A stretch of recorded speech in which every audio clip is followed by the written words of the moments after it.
ವಕ್ಫ್ ಆಸ್ತಿ ವಿವಾದದಲ್ಲಿ ಮೌನವಾಗಿರೋದಕ್ಕೆ ಆಮಿಷವನ್ನ ಒಡ್ಡಿದ್ರ ವಿಜಯೇಂದ್ರ. ಈ ರೀತಿಯಾಗಿರ್ತಕ್ಕಂಥ ಗಂಭೀರ ಆರೋಪವನ್ನ ಸಿಎಂ ಸಿದ್ದರಾಮಯ್ಯ ಮಾಡಿದ್ರು. ವಕ್ಫ್ ಆಸ್ತಿ ವಿವಾದದಲ್ಲಿ ಮೌನವಾಗಿರೋದಕ್ಕೆ ಆಮಿಷವನ್ನ ಒಡ್ದಂತ ವಿಚಾರಕ್ಕೆ ಸಂಬಂಧಪಟ್ಟ ಹಾಗೆ ನನಗೆ ಯಾರಿಂದಲೂ 150 ಕೋಟಿ ರೂಪಾಯಿ ಆಮಿಷ ಬಂದಿರಲಿಲ್ಲ ಅಂತ ಹೇಳಿ ಅನ್ವರ್ ಮಣಿಪ್ಪಾಡಿ ಹೇಳಿಕೆಯನ್ನ ಕೊಟ್ಟಿದ್ದಾರೆ. ಅಲ್ಪಸಂಖ್ಯಾತರ ಆಯೋಗದ ಮಾಜಿ ಅಧ್ಯಕ್ಷ ಅನ್ವರ್ ಮಣಿಪ್ಪಾಡಿ ಹೇಳಿಕೆಯನ್ನ ಕೊಟ್ಟಿರುವಂಥದ್ದು. ವಿಜಯೇಂದ್ರ ಆ ಸಂದರ್ಭದಲ್ಲಿ ಸೀನ್ನಲ್ಲೇ ಇರಲಿಲ್ಲ. ವಿಜಯೇಂದ್ರ ಯಾವುದೇ ರೀತಿಯ ಹಣದ ಆಮಿಷವನ್ನ ಒಡ್ಡಿಲ್ಲ ಅಂತೇಳಿ ಅನ್ವರ್ ಮಣಿಪ್ಪಾಡಿ ಹೇಳಿದ್ದಾರೆ. ಸಿಎಂ ಸಿದ್ದರಾಮಯ್ಯ ಸುಳ್ಳು ಆರೋಪವನ್ನ ಮಾಡ್ತಾ ಇದ್ದಾರೆ ಅಂತ ಕೂಡ ಅವರು ಆರೋಪವನ್ನ ಮಾಡಿದ್ದಾರೆ. ವರದಿಯನ್ನ ಮುಚ್ಚಿ ಹಾಕೋದಕ್ಕೆ ಪ್ರಯತ್ನಿಸಿದ್ರು. ಇದೀಗ ಸಿಎಂ ಹೇಳಿದಂತೆ ಸಿಬಿಐ ತನಿಖೆಗೆ ವಹಿಸಲಿ, ಸತ್ಯ ಹೊರಬರಲಿ ಅಂತ ಕೂಡ ಅನ್ವರ್ ಮಣಿಪ್ಪಾಡಿ ಹೇಳಿಕೆಯನ್ನ ಕೊಟ್ಟಿದ್ದಾರೆ. ಸತ್ಯ ಹೊರಗೆ ಬರಲಿ, ಸಿಬಿಐ ತನಿಖೆಗೆ ಈ ಎಲ್ಲವನ್ನ ವಿಚಾರವನ್ನ ವಹಿಸ್ಬಿಡಿ ಅಂತ ಹೇಳಿ ಅನ್ವರ್ ಮಣಿಪ್ಪಾಡಿ ಹೇಳಿರುವಂತದ್ದು. 2012-13 ನಾನು ವರದಿಯನ್ನು ಸಲ್ಲಿಸಿದಾಗ ವಿಜೇಂದ್ರ ನನಗೆ ಯಾರಂತ ಕೂಡ ಗೊತ್ತಿಲ್ಲ. ಆಗ ವಿಜೇಂದ್ರ ಸೀನಿಯಲ್ಲೇ ಇದ್ದಿಲ್ಲ. ಆಗ ಅವ್ರು ಹೇಗೆ ನನಗೆ ಬಂದು ಕೊಟ್ಟು ಹೇಳಿ ನನಗೆ ಅರ್ಥ ಆಗ್ತಿಲ್ಲ. ವಿಜೇಂದ್ರ ಎಂದಿಗೂ ನನ್ನ ಮನೆಗೆ ಬಂದಿಲ್ಲ. ನಾನು ವಿಜೇಂದ್ರೊಟ್ಟಿಗೆ ಸ್ವಲ್ಪ ಚಿಂತನೆ ಮಾಡಿದ್ದು ಒಂದು 4-5 ವರ್ಷ ಹಿಂದೆಗಡೆ ನಮ್ಮ ಯಡಿಯೂರಪ್ಪ ಅವರು 3ನೇ ಬಾರಿ CM ಆಗಿದ್ದಾಗ ಅವರು ನಮ್ಮ ಉಪಾಧ್ಯಕ್ಷರಾಗಿದ್ದರು. ಪಾರ್ಟಿ ಆಫೀಸಲ್ಲಿ ಕೂತ್ಕೊಂಡು ಮಾತಾಡಿದ್ದೆ. ನಾನು ಬೇಸರ ಕೂಡ ಮಾತಾಡಿದ್ದೇನೆ. ಯಾಕೆ ನಮ್ಮವರಾಗಿ ನಾವೀಗ ನಮ್ಮ ರಿಪೋರ್ಟನ್ನು ಮಂಡಿಸಲಿಲ್ಲ ಅಂತ ಹೇಳಿ. ಅದರ ನಂತರ ಕೂಡ ತಕ್ಷಣ ಮಾಡಿದ್ದು ಯಡಿಯೂರಪ್ಪರು ಮಾಡಿದ್ದು. ಆಗ ಮತ್ತು ನನ್ನ ಈ ರಿಪೋರ್ಟಿಗೆ ಯಾರೆಲ್ಲ ತಡೆ ಒಡ್ಡಿದ್ದಾರೋ ಅಥವಾ ಅದಕ್ಕೆ ಅಡ್ಡಪಡಿಗೆ ಪ್ರಯತ್ನ ಪಟ್ಟಿದ್ದಾರೋ ಅವರು ಎಲ್ಲರನ್ನು ನಾನು ಕಿಡಿಕಾರಿದ್ದೇನೆ. ನಾವು ಖುದ್ದಾಗಿ ಭೇಟಿಯಾದರು ಪಾರ್ಟಿ ಆಫೀಸಲ್ಲಿ. ಆಗ ನಾನು ಮಾತಾಡಿದ್ದೇನೆ. ಅವ್ರು ಹೇಳಿದ್ರು, ನೀವು ಬಹಳಷ್ಟು ಹೋರಾಟ ಮಾಡಿದ್ದೀರಿ, ನಿಮ್ಮ ದುಡ್ಡೆಲ್ಲ ಕಳ್ಕೊಂಡಿದ್ದೀರಿ, ಈಗ ಯಾಕೆಂದ್ರೆ ಅದನ್ನು ಮುಚ್ಚಿಬಿಡೋಣ ಎಂದು ಮುಚ್ಚಿಬಿಡಿ ಎಂದು ಹೇಳಿದ್ರು ನನಗೆ. ಅದಕ್ಕೆ ತಕ್ಕಂತೆ ಅವರಿಗೆ ನಾನು ಉತ್ತರ ಕೊಟ್ಟಿದ್ದೆ ನಾನು. ಅದರ ನಂತರ ನಮ್ಮ ಯಡಿಯೂರಪ್ಪ ಅವರು ಅದನ್ನು ಮಂಡನೆ ಕೂಡ ಮಾಡಿದ್ರು, ರಿಪೋರ್ಟ್ ಮಂಡನೆ ಕೂಡ ಮಾಡಿದ್ರು. ನನಗೆ 150 ಕೋಟಿ ವಿಷಯ ಹೇಳಿದ ನನಗೆ ನೆನಪೇ ಇಲ್ಲ. ನನಗೆ ಗೊತ್ತೇ ಇಲ್ಲ ಅದು 150 ಕೋಟಿ ಕೊಟ್ಟದ್ದು. ಯಾರಂತ ಆಫರ್ ಮಾಡಿದ್ರೆ ಅದು ಕೇವಲ ಕಾಂಗ್ರೆಸ್ನವರು ಮಾತ್ರ. ಕೋಟಿ ಗಟ್ಟಲೆ ಆಫರ್ ಮಾಡಿದ್ದು ಅವರೇ ಮತ್ತೆ ಯಾರಿಲ್ಲ. 2012-13 ಇನ್ನು ಈ ವಿಚಾರಕ್ಕೆ ಸಂಬಂಧಪಟ್ಟ ಹಾಗೆ ಮತ್ತಷ್ಟು ಮಾಹಿತಿಯನ್ನು ಕೊಡೋದಕ್ಕೆ ನಮ್ಮ ಪ್ರತಿನಿಧಿ ಕಿಶನ್ ದೂರವಾಣಿ ಸಂಪರ್ಕದಲ್ಲಿ ಜಾಯ್ನ್ ಆಗ್ತಾ ಇದ್ದಾರೆ.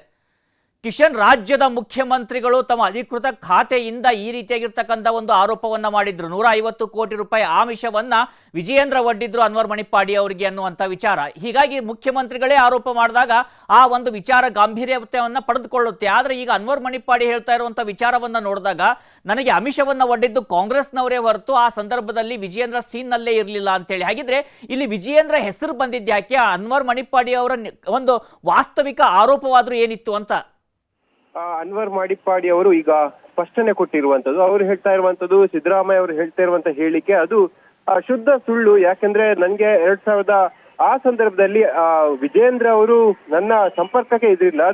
ನಂತರವಾಗಿ ಈ ವಿಚಾರವಾಗಿ ಸ್ವಲ್ಪ ಸೈಲೆಂಟ್ ಆಗಿರೋಕೆ ಹೇಳಿದ್ರು. ಆ ಸಂದರ್ಭದಲ್ಲಿ ನಾನು ಅವರ ಮೇಲೆ ರೇಗಾಡಿದ್ದೇನೆ ಹೊರತಾಗಿ ಯಾವುದೇ ರೀತಿಯಾಗಿ ಒಪ್ಪಂದಕ್ಕೆ ನಾನು ಯಾವುದೇ ಬಂದಿಲ್ಲ. ಮತ್ತು ನನ್ಗೆ 150 ಕೋಟಿ ರೂಪಾಯಿ ಆಫರ್ ಅನ್ನು ಕೂಡ ವಿಜೇಂದ್ರ ಅವರು ಕೊಟ್ಟಿಲ್ಲ ಅನ್ನೋದನ್ನ ಅವರು ಸ್ಪಷ್ಟಪಡಿಸಿದ್ದಾರೆ. ಮತ್ತೆ ಈ ಬಗ್ಗೆ ಕಾಂಗ್ರೆಸ್ ಈ ವಕ್ಫ್ ಬಗ್ಗೆ ಚರ್ಚೆ ಆಗ್ತಾ ಇದೆ. ಇದನ್ನ ಹಾದಿ ತಪ್ಪಿಸೋಕೆ ಈ ರೀತಿಯಾಗಿ ನನ್ನ ಮೇಲೆ ಎತ್ತಿ ಕಾಡ್ತಾ ಇದ್ದಾರೆ.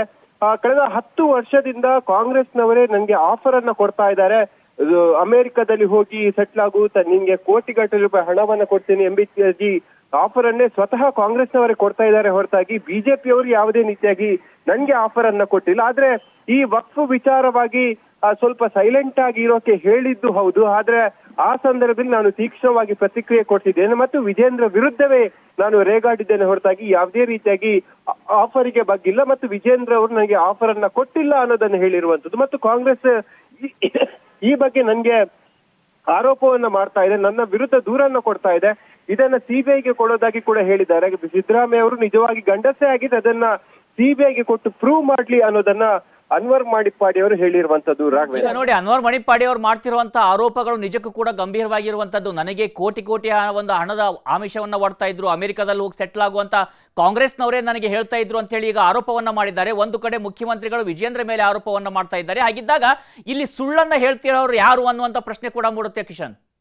ಖಂಡಿತ ಚರ್ಚೆಗಳು ಕೂಡ ಆಗ್ತಾ ಇದೆ. ಅನ್ವರ್ ಮಾಡಿಪ್ಪಾಡಿ ಅವರು ಹೇಳ್ತಾ ಇರುವಂತದ್ದು, ನನಗೆ ವಿಜೇಂದ್ರ ಅವರು ಆಫರ್ ಕೊಟ್ಟಿಲ್ಲ, ಇಂತಹ ಆಫರ್ನ ಸಂಬಂಧಪಟ್ಟಂತಹ ಮಾತುಕತೆ ನನಗೆ ನಡೆದಿಲ್ಲ ಅನ್ನೊಂದು ಹೇಳಿರುವಂತದ್ದು. ಆದ್ರೆ ಸಿದ್ದರಾಮಯ್ಯ ಅವರು ಮತ್ತು ಕಾಂಗ್ರೆಸ್ ಪಕ್ಷದ ಮುಖಂಡರು ವಿಡಿಯೋವನ್ನ ಇಟ್ಕೊಂಡು ನಮ್ಮ ಬಳಿ ದಾಖಲೆ ಇದೆ, ಅನ್ವರ್ ಮಾಡಿಪ್ಪಾಡಿ ಅವರು ಈ ವಿಚಾರದ ಬಗ್ಗೆ ಸೈಲೆಂಟ್ ಆಗಿರೋಕೆ 150 ಕೋಟಿ ರೂಪಾಯಿ ಆಫರ್ ಅನ್ನ ಒಪ್ಕೊಂಡಿದ್ದಾರೆ ಅನ್ನೋದನ್ನ ಸಿದ್ದರಾಮಯ್ಯ ಅವರು ಹೇಳ್ತಾ ಇರುವಂತದ್ದು. ಹಾಗಾಗಿ ಬಹಳಷ್ಟು ಪರ ವಿರೋಧದ ಚರ್ಚೆಗಳು ಕೂಡ ಆಗ್ತಾ ಇದೆ. ನೇರವಾಗಿ ಅನ್ವರ್ ಮಾಡಿಪ್ಪಾಡಿ ಅವರು ಹೇಳ್ತಾ ಇರುವಂತದ್ದು, ಹಾಗಾದ್ರೆ ಕಾಂಗ್ರೆಸ್ ನನ್ನ ಬಗ್ಗೆ ಆರೋಪ ಮಾಡ್ತಾ ಇದೆ, ದೂರು ಕೊಡ್ತಾ ಇದೆ, ಹಾಗಾದ್ರೆ ಇದನ್ನ ಸಿಬಿಐ ಮೂಲಕವೇ ತನಿಖೆಯನ್ನ ಮಾಡ್ಲಿ, ಯಾವುದೇ ತನಿಖೆಗೆ ನಾನು ಸಿದ್ಧನಿದ್ದೇನೆ ಅನ್ನೋದನ್ನ ಅನ್ವರ್ ಮಾಡಿಪ್ಪಾಡಿ ಅವರು ಹೇಳ್ತಾ ಇರುವಂತದ್ದು. ವಕ್ಫ್ ಬಗ್ಗೆ ದೊಡ್ಡ ಮಟ್ಟದಲ್ಲಿ ಚರ್ಚೆ ರಾಜ್ಯದಲ್ಲಿ ಆಗ್ತಾ ಇದೆ, ಹೋರಾಟಗಳು ಪ್ರತಿಭಟನೆಗಳು ಕೂಡ ಆಗ್ತಾ ಇದೆ. ಈ ನಡುವೆ ಅನ್ವರ್ ಮಾಡಿಪ್ಪಾಡಿ ವಿರುದ್ಧವೇ ಸಿಎಂ ಅವರು ಇಂತಹ ಒಂದು ಆರೋಪವನ್ನ ಮಾಡ್ತಿರೋದು ಹೊಸ ದಿಕ್ಕನ್ನ ತೋರಿಸ್ತಾ ಇದೆ. ಹಾಗಾಗಿ ಇದು ಈ ವಿಚಾರವನ್ನ ಸೈಲೆಂಟ್ ಆಗಿರೋಕೆ ಒಂದು ಪ್ರಯತ್ನವ ಅಥವಾ ಈ ವಿಚಾರವನ್ನ ಇದೇ ಪ್ರಶ್ನೆ ಮೂಡ್ತಾ ಇರುವಂತದ್ದು. ಅಂದ್ರೆ ದುಡ್ಡನ್ನ ಏನೋ ಕೊಡ್ತಾ ಇರ್ಲಿಲ್ಲ, ಆಮಿಷವನ್ನ ಒಡ್ಡಿರ್ಲಿಲ್ಲ ಅಂತ ಹೇಳಿ ಅನ್ವರ್ ಮಣಿಪಾಡಿ ಹೇಳ್ತಾ ಇದ್ದಾರೆ. ಆದ್ರೆ ಸೈಲೆಂಟ್ ಆಗಿರುವಂತ ಕೂಡ ವಿಜೇಂದ್ರ ಹೇಳಿದ್ರು ಅನ್ನುವಂತ ಮಾತನ್ನ ಕೂಡ ಅವ್ರು ಹೇಳ್ತಿದ್ದಾರೆ. ಹಾಗಿದ್ರೆ ಅದು ನಿಜಾನ? ಸೈಲೆಂಟ್ ಆಗಿರೋದಕ್ಕೆ ಯಾಕೆ ಹೇಳಿದ್ರು ಅಂತ ಈ ಬಗ್ಗೆ ಅನ್ವರ್ ಮಾಡಿಪ್ಪಾಡಿ ಅವರ ಬಳಿಯೇ ಕ್ವಶನ್ ಅನ್ನ ಕೇಳಿದ್ವಿ. ಹಾಗಾದ್ರೆ ಈಗ ದೊಡ್ಡ ಮಟ್ಟದಲ್ಲಿ ಸದ್ದು ಮಾಡ್ತಾ ಇರುವಂತಹ ಬಿಜೆಪಿ ನಿಮ್ಮನ್ನ ಬಾಯಿ ಮುಚ್ಚಿಸೋಕೆ ಪ್ರಯತ್ನವನ್ನ ಪಟ್ಟಿತ ಅನ್ನೋ ಪ್ರಶ್ನೆಗೆ ಸ್ವತಃ ಅವರೇ ಸೈಲೆಂಟ್ ಆಗಿದ್ದಾರೆ. ಹಾಗಾಗಿ ಇಂತಹ ಇರೋದು ಸತ್ಯ ಅನ್ನೋದು ಅನ್ವರ್ ಮಾಡಿಪ್ಪಾಡಿ ಅವರೇ ಹೇಳಿರುವಂತದ್ದು. ಯಾಕಂದ್ರೆ ಅನ್ವರ್ ಮಾಡಿಪ್ಪಾಡಿ ಅವರು ನೇರವಾಗಿ ಹೇಳ್ತಿದ್ದಾರೆ, ನಾನು ವರದಿಯನ್ನ ಸಿದ್ಧಪಡಿಸಿದ ನಂತರವಾಗಿ ಬಿಜೆಪಿ ಈ ಬಗ್ಗೆ ನಿರ್ಲಕ್ಷ್ಯವನ್ನ ತೋರಿಸಿದ್ದು ಹೌದು, ಮತ್ತು ಈ ಬಗ್ಗೆ ಸೈಲೆಂಟ್ ಆಗಿರೋಕೆ ಹೇಳಿರೋದು ಕೂಡ ಹೌದು. ಈ ಬಗ್ಗೆ ಬಿಜೆಪಿಯ ನಾಯಕರ ವಿರುದ್ಧವೇ ನಾನು ಅವರ ಎದುರೇ ರೋಷಾವೇಶದಿಂದ ಮಾತಾಡಿದ್ದೇನೆ ಮತ್ತು ಅವರ ವಿರುದ್ಧವೇ ವಾಗ್ದಾಳಿಯನ್ನ ಕೂಡ ಮಾಡಿದ್ದೇನೆ ಕೂಡ ಹೌದು. ಆದ್ರೆ ಈ ರೀತಿಯಾದಂತಹ ಆಫರ್ ಪ್ರಕ್ರಿಯೆಗಳು ಯಾವುದೇ ನಡೆದಿಲ್ಲ ಅನ್ನೋದು ಅನ್ವರ್ ಮಾಡಿಪ್ಪಾಡಿ ಅವರು ಹೇಳಿರುವಂತದ್ದು. ಒಂದು ಕಡೆ ಬಿಜೆಪಿ ಈಗ ವಕ್ಫ್ ವಿಚಾರಕ್ಕೆ ಸಂಬಂಧಪಟ್ಟಂತೆ ರಾಜ್ಯಾದ್ಯಂತ ಹೋರಾಟವನ್ನು ಮಾಡ್ತಾ ಇದೆ. ಇದರ ನಡುವೆ ಸ್ವತಃ ಅನ್ವರ್ ಮಾಡಿಪ್ಪಾಡಿ ಅವರು ಹೇಳ್ತಿದ್ದಾರೆ, ಬಿಜೆಪಿಯವರು ನನ್ನನ್ನ ಸೈಲೆಂಟ್ ಆಗಿರೋಕೆ ಹೇಳಿದ್ರು ಮತ್ತು ಆ ವಿಚಾರದ ಬಗ್ಗೆ ಸ್ವಲ್ಪ ಮೌನ ವಹಿಸೋಕೆ ಹೇಳಿದ್ರು ಅನ್ನೋದು ಅನ್ವರ್ ಮಾಡಿಪ್ಪಾಡಿ ಅವರು ಹೇಳ್ತಿದ್ದಾರೆ. ಹಾಗಾಗಿ ಬಿಜೆಪಿಯ ಇಬ್ಬಗೆಯ ನೀತಿ ಕೂಡ ಅವರ ಹೇಳಿಕೆಯಲ್ಲಿ ಸ್ಪಷ್ಟವಾಗಿ ಗೊತ್ತಾಗ್ತಾ ಇರುವಂತದ್ದು. ರಾಘವೇಂದ್ರ. ಖಂಡಿತ ಕಿಶನ್, ನಿಮ್ಮೆಲ್ಲ ಮಾಹಿತಿಗಳಿಗೆ ಧನ್ಯವಾದಗಳು.